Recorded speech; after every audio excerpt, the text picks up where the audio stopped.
panels in St. Paul's Cathedral, Captain Memorial, and a stained glass window in Westminster Abbey, whose gravestones up and down the country. Now, popular works like Anthony Preston's The World's Worst Warships have condemned not just the captain as, quote, quite simply wrong, and Coles as bad-tempered, but blasted the entire class of Union Monitor warships from the American Civil War, the Russian circular ironclads of the Vice Admiral Popov class, and indeed most coast defense vessels. This is because these types of floating weapons platforms were not meant to be especially seaworthy, plus the line that the best defense is good offense. As Rule Britannia itself boasted in 1740, all thine shall be the subject main, and every shore circles thine. It's the essence of modern sea power, as deliberated by one navalist writer in 1911 on the eve of the First World War. Quote, many people after the American War went turret mad, became possessed of the idea that this country should own and fleet monitors, he declared. Coast defense itself as a naval strategy and policy was foolish and cowardly, claimed an earlier study on the British fleet growth, achievements, and duties of the Navy, the Empire in 1894. In time of war, our real coasts are the enemy's own shores, controlling the sea to within gunshot of the enemy's land defenses. Practically, coast defense ships are useless to us and ought to be the method of reckoning. Take a look at this turn of the century Edwardian history booklet, for example. It's intended for head teachers, it seems. I hear the emphasis is upon the record of progress, the expansion, and the prosperity of the British nation, a touch of complaint of the, quote, inexplicable neglect of the influence which the sea service has had on our history. This next bit will tickle you Army folks out there for a while. Quote, we are justly proud of our Army. We must not forget that it is the arm of aggression. The Navy is purely for defense. And if the sovereignty our fleets have gained upon the oceans and the triumphs our sailors won justify the chorus Britannia waves, that sovereignty is necessary that we may be able to preserve inviolate the shores of our island home and to protect our possessions from attack. Furthermore, the purpose of the Navy includes no meddling with politics. British naval power did not interfere with powers' affairs. Things become more complicated, however, by the very next page. Newfangled, rather asymmetric warfare weapons like monitors or mines have been, quote, extraordinary, but, sentence stuttering forth its own commas, this system of defense, like other land defenses, is not at home so useful for, at all hazards, we must keep our ports open and carry the war away from our shores. Neither invasion nor serious attack upon our seaports can be attempted so long as our fleets are able to ride the seas. Now, we set aside here that being quite aggressive against someone else's shores cuts a fine line indeed about British naval sovereignty being purely for defense, and how awfully tempting, politically speaking, that kind of power is viewed at the same time. Plus also the mischief that Jolly Jack tars often get up to on any kind of shore leave, like nudity, invasion of personal space. Look at this and stop it develop. The experimental Coles turret ship HMS Royal Sovereign gets top billing here, but the text notes that, quote, if science has not altogether freed us from the dangers that attend navigation amid rocks and shoals, we may yet hope that no such colossal disaster is now possible, in connection to the 4 great historical catastrophes to ships in the Navy, illustrated on the page. And so the history is gone. Naval pundit Sir William Laird Clowes in 1903 dismissed the captain, quote, as the production amateur. Fred T. Jane on the eve of the First World War pronounced her an impractical ship, product of perfect turret craze. George Ballard in the 1930s stressed how, quote, parliamentary and press agitation in the 1860s led to, quote, an irresponsible intervention without parallel in British naval history. And journalist, naval aficionado Arthur Hawkey condemned Coles in 1963 as, quote, the man who's wrong, while the figure of chief naval constructor Edward Reed, a man of science, was just right. Much of this can be traced back to the day the court-martial's verdict on the Captain fiasco was made public, 11 October 1870. After attacking the Admiralty for dithering on the wholesale adoption of turret ships for the new ironclad Navy, American style, for years, the Times now sharply changed its tune. Quote, the whole history of this ill-fated vessel from beginning to end was exceptional and embarrassing, declared, setting the tone for this awkward episode of British naval history up to this day. The long-term effects of these sentiments are both subtle and striking. The 50 collectible celebrated ships by Will Cigarettes in 1911 featured a card of HMS Captain launched in 1787, and which served as Nelson's flagship at the Battle of Cape St. Vincent, another for the Warrior, and even one for the Merrimack and the Monitor. Unsuccessful warships were also depicted, like that for HMS Eurydice, founded in 1878. There's nothing for HMS Captain in 1869. Warship on the matchbox of England's glory is Reed's massless seagoing turret ship HMS Devastation in 1871, but obviously not the Captain. Even the Navy list itself has drawn a blank from 1870, and no British warship has carried the name since. So there's something of a lingering mystery here surrounding this ship and its place in history, if not British national identity. After all, the Victorian age was one of progress, prosperity, and tax. While we're creating unchallenged power and prestige, then why was such a commanding force as the Royal Navy in peacetime and a fairly conservative closed-door organization like the Admiralty, quote, influenced at all?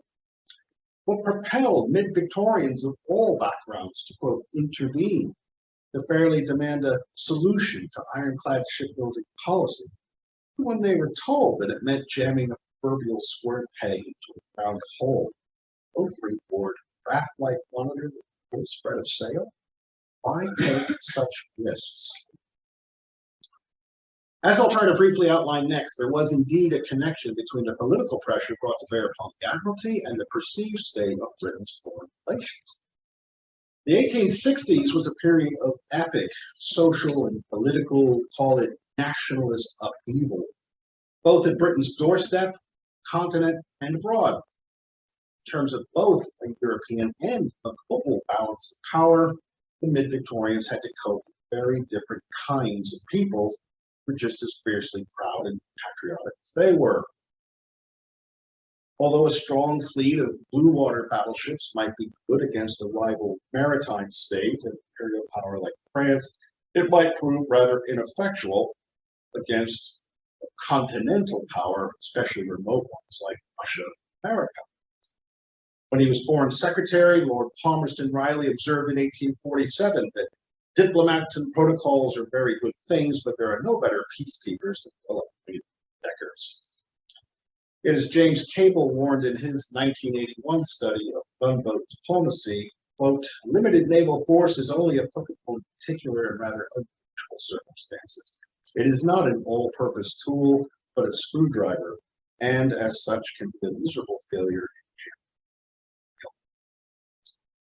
Britain's first seagoing ironclad, the iron-hulled yet stately Warrior, launched at the end of 1860, was herself a product of necessary design compromises, with maximum speed and strategic range declared goals, but at the expense of being partially armored. Her stern and rudder were especially exposed to gunfire, as well as being very expensive and too huge, and that only Portsmouth Naval Base at high tide could accommodate such supersized men of war. Thus, even Palmerston, as Britain's popular prime minister, thought this gigantic 9,000-ton ironclad frigate was, quote, a fine yacht, but not an efficient ship of war. Toe-to-toe against French ironclads like the Bark rigged to get fully armored law, you can only imagine, quote, the Warrior and Black Prince with their two pasteboard ends knocked to shivers, the underwater compartments filled with water, and everything above the waterline smashed to fragments. He wrote to the First Lord of the Admiralty, Duke of Somerset. Naval men may see this matter in a different light, yet offensively, but to a simple landsman, this seems to be the inevitable. In this respect, the Royal Navy could not claim the most powerful warships afloat, especially because they were able to go anywhere. Competing powers like France, then the United States, were brandishing a new form of privileged sea power status, a more localized naval supremacy based on superior firepower and armor protection. Monitors especially, but also mines and other forms of torpedoes similarly threatened to turn to large seagoing ironclad strengths into acute weaknesses, attacking exposed points both above and below the waterline. The Crimean War, 1853 to 1856, already saw Russia turn to what might be called a modern anti-access area denial, or A2AD strategy, for nullifying the ability of British or French battle fleets to simply steam up to and shell rich strategic targets like Sevastopol or St. Petersburg. When news first reached Britain of the dramatic duel between the South's converted ironclad ram, the CSS Virginia, and the North's even more radically designed turret vessel, the 1,000-ton USS Monitor, the second day of the Battle of Hampton Roads, 8th March 1862, both the British press and Parliament were nervous. Not only were the Americans building steam-powered, iron-plated warships as well, they were actively fighting with them, moving their capabilities in a trial by fire, and rapidly improving upon their wartime experiences daily. Practically demonstrated concept of a heavily armored rotating gun turret mounted at the center line of the vessel was especially intriguing. Having advocated a rotating cupola vessel for the Royal Navy since June 1860, Coles himself felt cheated by the Americans, quote, taking away the palm of the invention from this country to the Admiralty. This was all the more significant since following the Trent Affair, Blackwood's Edinburgh magazine in February 1862 delighted its readers in describing how the largely wooden Royal Navy would, in the case of war with the Yankees, quote, assail their harbors, burn their fleets, destroy their commerce, and keep their whole seaboard in a state of constant alarm. And we shall give employment by these means to no inconsiderable portion of the 500,000 men who made boast to have arms. Whereas the popular American periodical Harper's Weekly depicted John Bull menacing Brother Jonathan, Uncle Sam, his armored henchman warrior, it's 11 January 1862, which it also made clear in An Advocate of Moral Force on 31 May 1862 that the British line had been forced to change his attitude thanks to the Monitor background. As the U.S. Minister to Great Britain, Charles Francis Adams, wrote to his son, quote, in December, we were told that we should be swept from the ocean in a moment and all our ports would be taken. They do not talk so now. So far as this may have a good effect to secure peace on both sides, it is good. Then the Monitor's designer, the brilliant yet irascible Swedish-American inventor engineer John Ericsson, took the opportunity of the Trent crisis to devise a name for his, quote, impregnable battery still building in January 1862. For in addition to checkmating the rebels' attempts to turn the tide of the Civil War at sea with ironclads, his vessel would, quote, startle and admonish Downing Street while also monitoring the Lords of the Admiralty, quote, suggesting doubts as to the propriety of huge ocean-going ironclads of your class. Only think of our position, warned the Foreign Secretary, Earl Russell of Palmerston, if in the case of the Yankees turning upon us, they should by means of iron ships, they should renew the triumphs they renewed in 1812 and 13 by means of superior size metal. Indeed, since the gladiatorial contest at Hampton Roads, the comparable strength of individual ships appeared more important than between fleets. Comparing ships themselves was likewise more about the size of their individual guns, no longer their respective broadside armaments, and the thickness of their iron plating measured in inches, matter of opposing statistics, which also suggested not just a numbers game, but an escalating race between guns and armor. Quote, we still measure our ships by rating. We still rate them by the number of their guns. Times thus complained 4 years later in March 1866. Nobody, excepting Captain Coles, ever thought of revolutionizing the whole character of a man of war. Hence, there could be, quote, no denying that the Admiralty, unfortunately perhaps, but not unnaturally, has been adhering throughout to old principles of the basic systems, since the numbers approximated not only the relative power of ships, but their value. A small vessel, like a biblical David, could defeat Goliath. True enough, the largest warship ever sunk in history, the converted Imperial Japanese aircraft carrier Shinano, at 73,000 tons fully laden, was brought down by the USS Archerfish, a 1,500-ton submarine. Didn't take long during the American Civil War for the northern states to take comfort as well as pride in our little Monitor, which they hyped as a typically ingenious and cost-effective Yankee invention. All the more incredible since the drastically experimental crash succumbed to a gale off Cape Hatteras, graveyard of the Atlantic, on 1862. By the beginning of 1863, a fleet of turret vessels began to emerge from U.S. factories, arsenals, and shipyards. Not only did the new monitors quickly neutralize any further threats from homespun Confederate armored rams, but the Federals were eager to try them out against fortified rebel port cities like Charleston, South Carolina. While the Times special correspondent in Richmond, Virginia, subsequently thought that this was bound to rank as, quote, stupendous follies ever based upon earth, the writer was tempted to raise a warning voice about the disparity of armament among English and American navies. Visiting officers of Her Majesty's Navy in the Confederate ports still seem to think that their smoothbore 68-pounders were good against ironclads. Quote, the experience gained at Charleston enables me confidently to affirm that you might as well pelt one of the Yankee monitors, or the broadside ironsides, with peas is expected to be in any way damaged by 8-inch shot. In this respect, America was far ahead of Britain, wielding guns of enormous size, weight, and hitting power. In reviewing reports of local British naval commanders in American waters, fairly accurate intelligence gleaned from newspapers. The controller of the Navy, Rear Admiral Robert Spencer Robinson, had already cautioned the Board of Admiralty the year before, January 1863, that since they did not have an iron-plated flotilla capable of pulling into the inland waters, rivers, and harbors of the United States, and when they're able to fight an action on equal terms with the description of vessels which will be found awaiting us, it would only be necessary to observe that such a proceeding on our part is possible.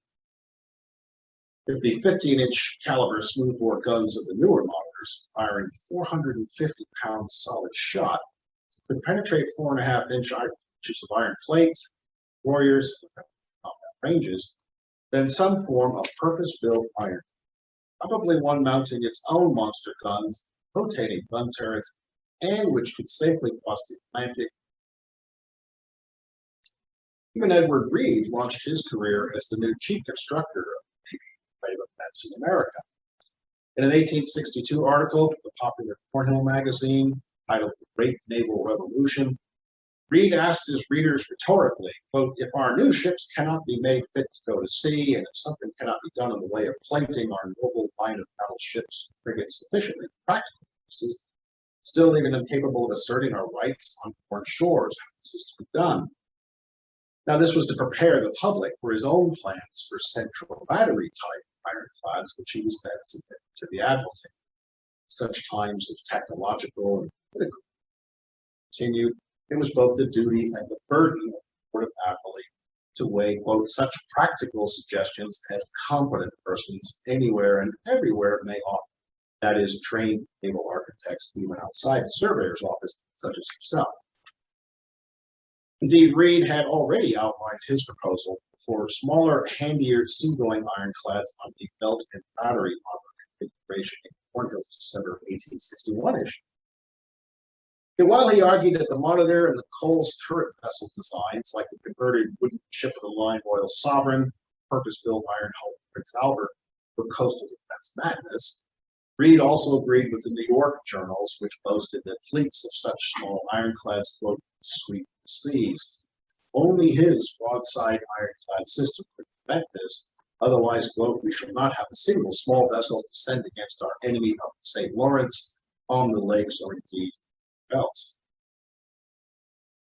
In any case, William Gladstone was staggered by the sheer costs of any assertive British foreign policy in this direction, as outlined in the North American and West Indies Station Imperial Defense reports submitted by Lieutenant Colonel Dubois of the Royal Engineers and others since 1862. In a printed memo to Palmerston's cabinet dated 12 July 1864, the Chancellor of the Exchequer reasoned that by spending extravagantly abroad, the British were trying to compensate for the Americans' homegrown advantages by sea and land. Was it worth it? Nor was it a guarantee that simply throwing more money at the problem was satisfactory in either the short or long term. The 1862 Commission wanted over £1 million for permanent fortifications in Canada, counted, plus another $1 million for, quote, temporary use for time of war, meaning as soon as possible, given the state of Anglo-American relations since at least the Trent Affair. A naval force floating 550 guns, manned by over 9,000 men, was also considered essential for operations along the St. Lawrence and the Great Lakes, excluding, however, Lake Huron, which would require another fleet boat of great strength.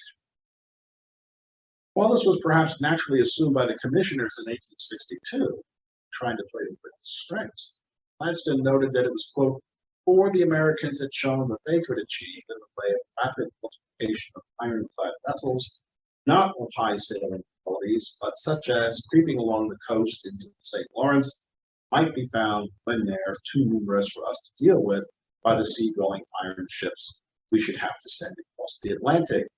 Quebec might be fortified with great effort, only to have it eventually fall into American hands, like Vicksburg had in July 1863.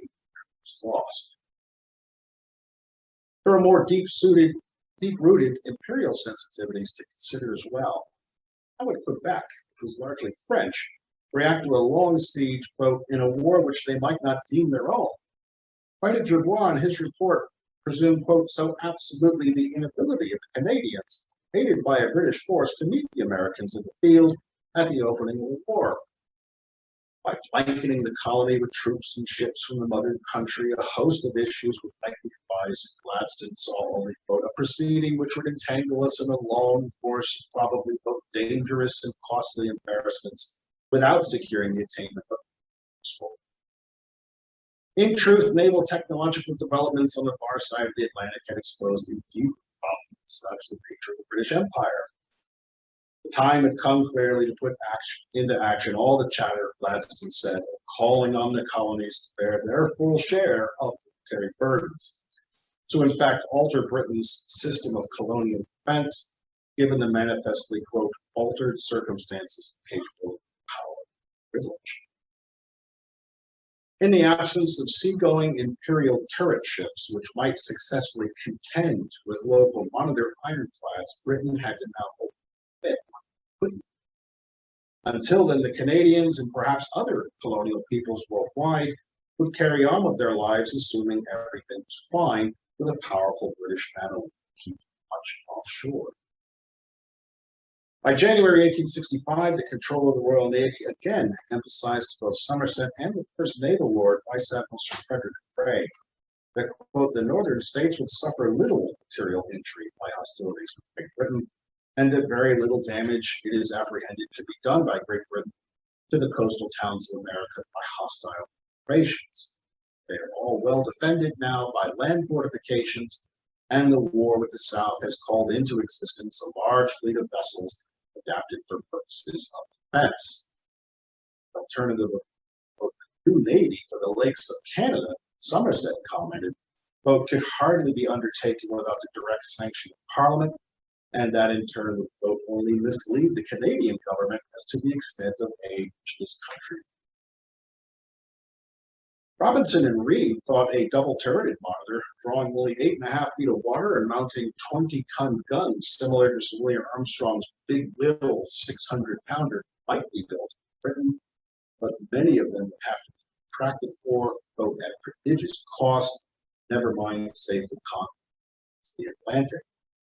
Ultimately, he reckoned that, quote, nothing that could be sent from this side of the water capable of navigating across the Atlantic failed.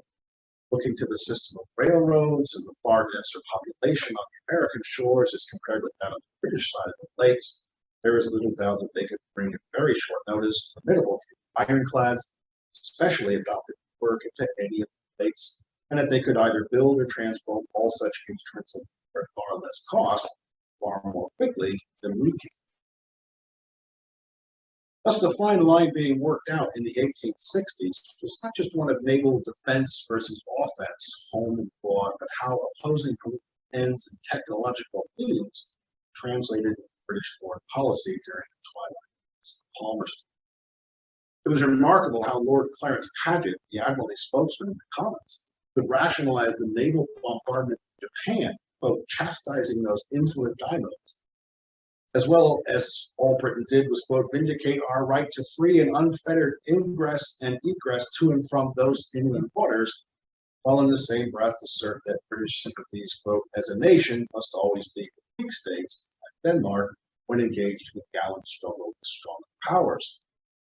This subtle hypocrisy, equation of naked weakness versus strength, had not been lost on Russia, America, France, Russia, and indeed in a rapidly increasing roll call of states who were accordingly planning themselves iron. This choice then imposed upon Palmerston's government, in turn forcing a reconsideration of just how far the British people might be willing to go to get their way everywhere time. From Berlin in March 1864, talented diplomat Robert Fourier wrote, quote, that England stands outside the cycle of organic changes now going on in Europe, that her alternate bursts of, quote, exaggerated triumph and impotent rage over the complicated continental interests at work and the unification of Italy, Austro-Prussian invasion of Denmark, for example, were, quote, childish. Much of this in turn came down to British taxpayers and thus, quote, non-intervention is the true policy for. As Paget tried to explain to his listeners in December 1864, quote, there is a growing disposition on the part of England under all circumstances except where her honor and her own interests make it absolutely incumbent on her to otherwise to refrain from mixing herself up in quarrels.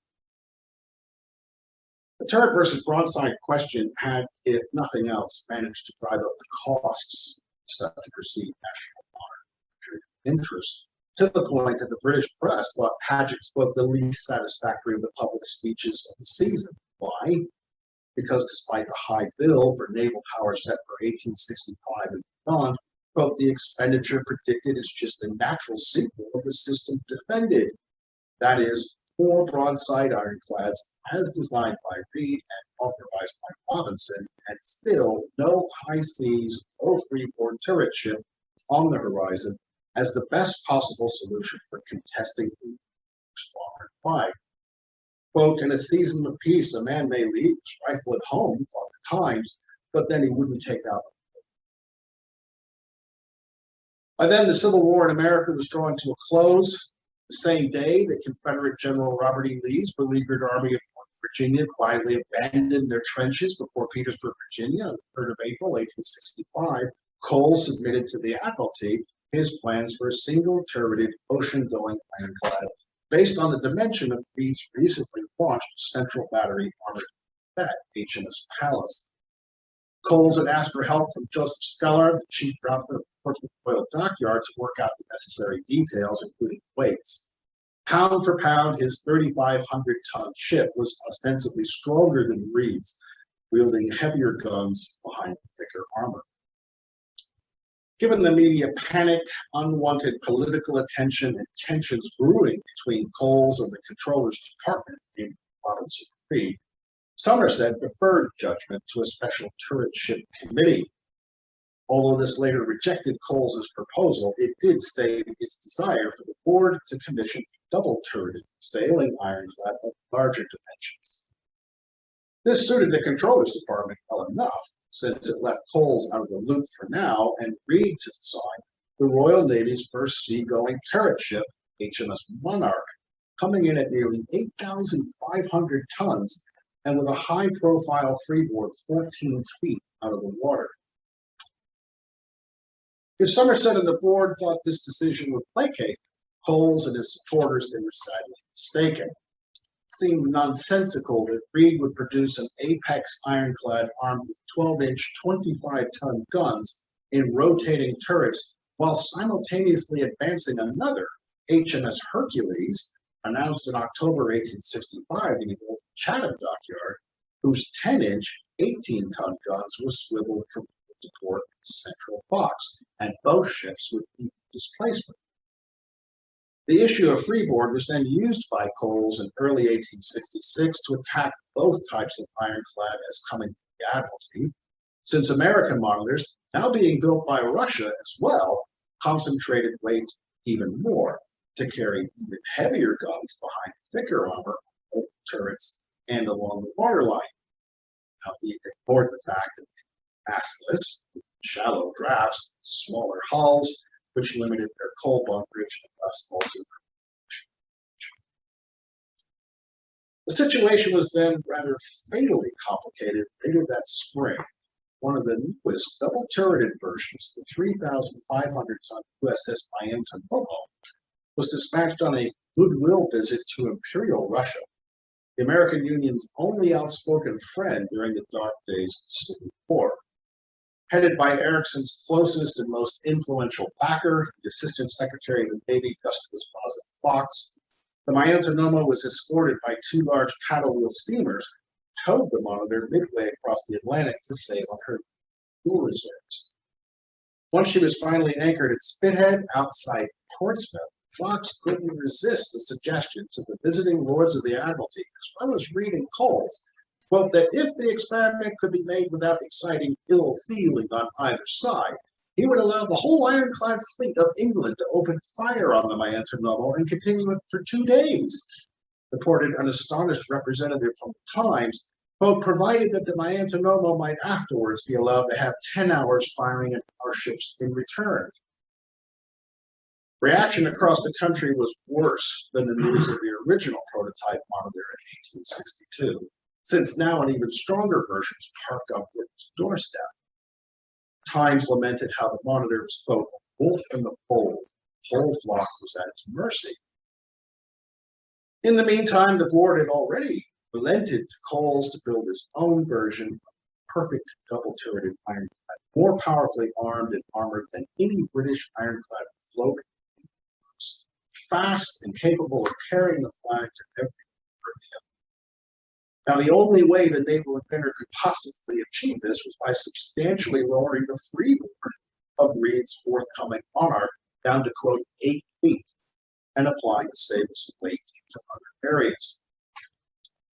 Just as there wouldn't have been a Monitor without the Warrior and everything she threatened, there wouldn't have been a captain. Visit of the Monitor which would seal the ship's fate, as much as Coles and his followers were now convinced that a low freeboard turret ship which could control oceans as well as reach distant shores safely enough to manifest. Despite the eventual misgivings which Reed and other constructors within the Admiralty had about low freeboard ships, their center of gravity in relation to their eccentric height and later their relative curve of stability. Seas.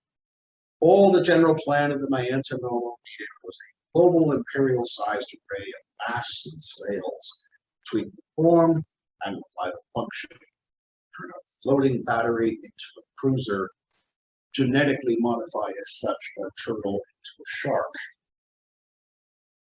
Even before the Captain was contracted in February 1867 to be built by Laird Brothers at Birkenhead, experienced not just with constructing smaller Coles turret ships like the Waystar Powers, but also the enormous 10,500-ton butt-side giant HMS Captain.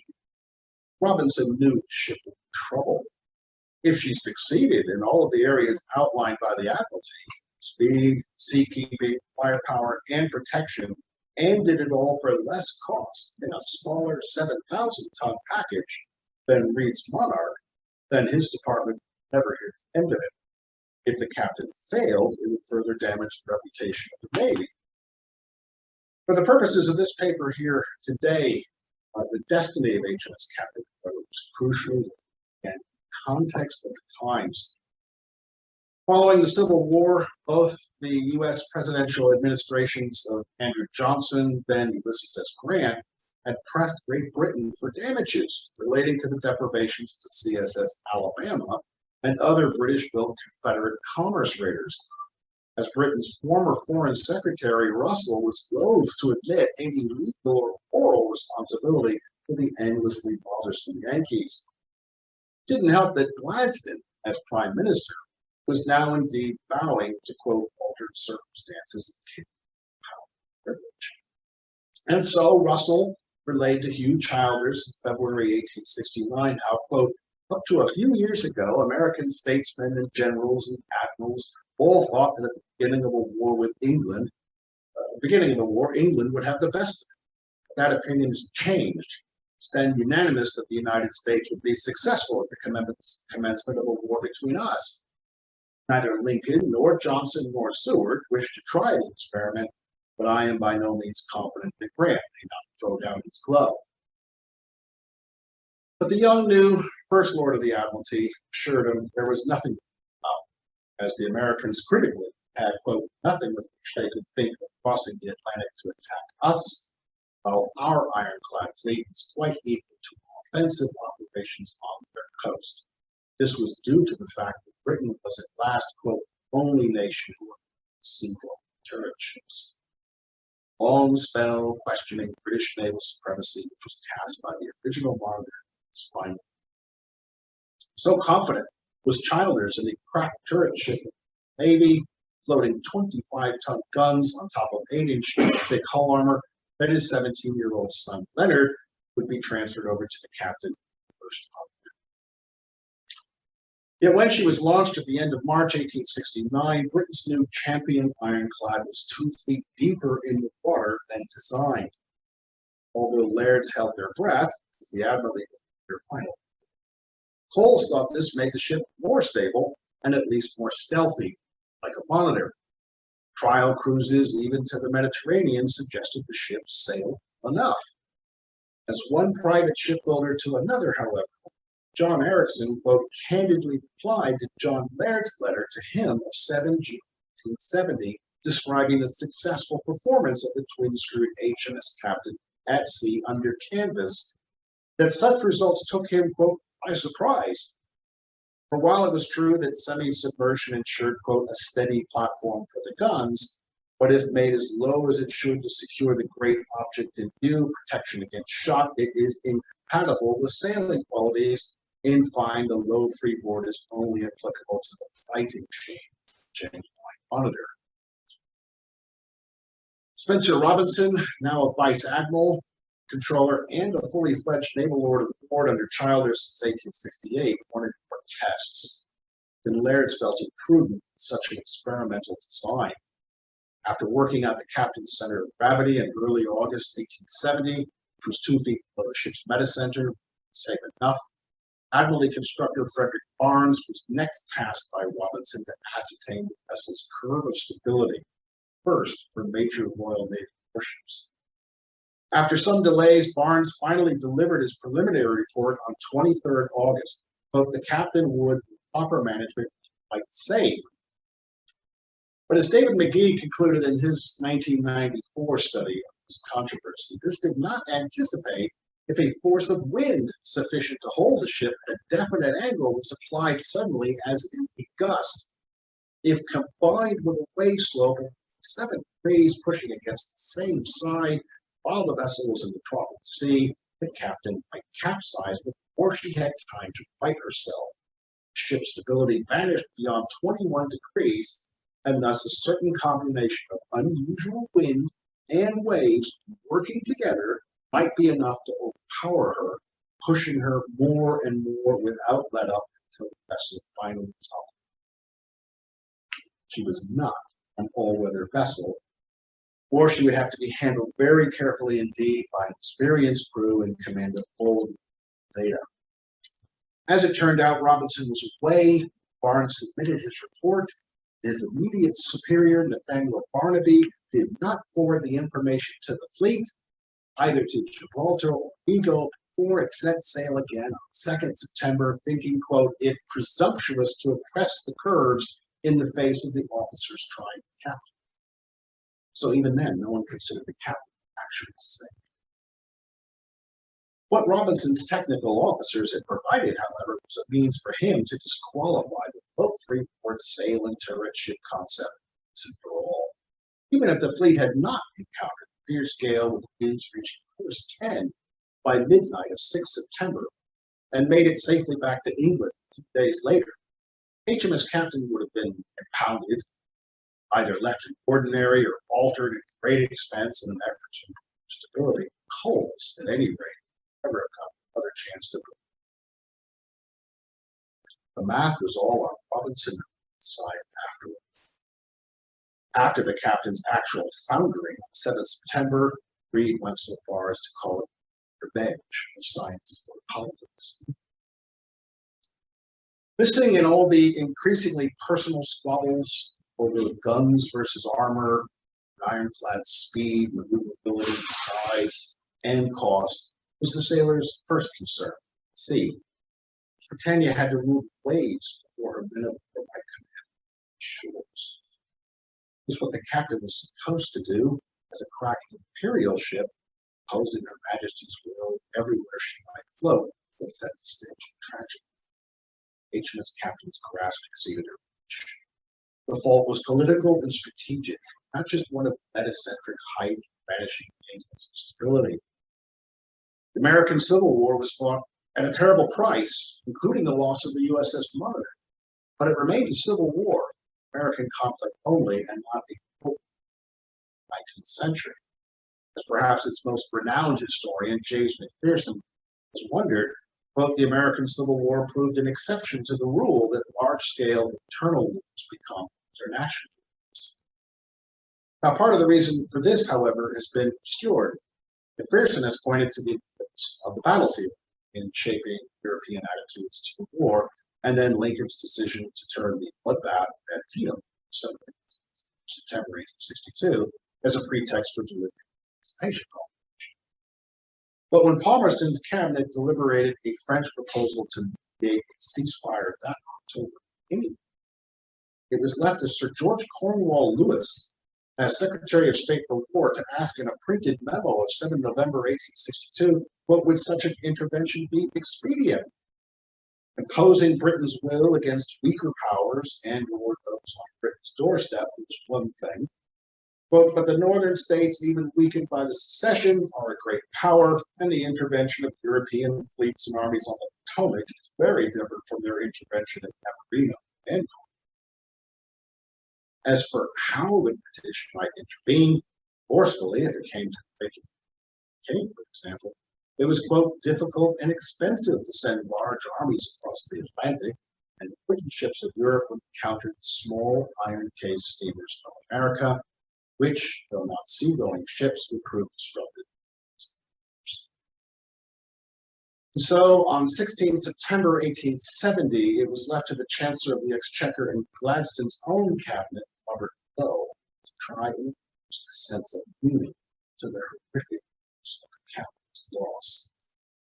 At a public banquet in Elgin, he reminded his audience, quote, progress we believe we were making in matters, and he deemed it impossible to imagine a catastrophe more melancholy, and yet it seems to be the price we are doomed to pay. Somewhere, at some point, he reasoned, there was some fatal miscalculation and mistake. If for all of Ericsson's emphasis upon the numbers, or Reed upon the science, all the mid-Victorian fear of decline, as great powers near and far fell, it was never really just about the power of ships, but people themselves, as this panorama supplement to the Illustrated London of 1872 shows. Here's a sprawling tribute, not just to the ironclads floating in the foreground, the turret ship of the sovereign, but to the bustling dockyards and crowded city streets of the great British community. Graphic testimony to the infrastructure, maritime greatness, carefully funded, meticulously centuries. In fact, I like this print so much, I have one framed on our wall at home. Though I have to admit there is some measure of collateral damage when your daddy used to carry a story. And so when the captain was lost, life indeed went on. And so did the Navy and British naval power. As brutally simple as the math and Palmerstonian deterrence is in foreign relations, human nature is not necessarily that simple. Quote, we should consider ourselves unworthy of our descent if we could not share the arrogance of our progenitors and please ourselves with the pretension that the sea is English, both up and coming Stevenson, 1870. Even where it is looked upon by the guns and battlements of another nation, we regard it as a kind of cemetery. The bones of our seafaring fathers take their rest until the last trumpet. For I suppose no other nation has lost as many ships and sent as many brave fellows. Thank you very much.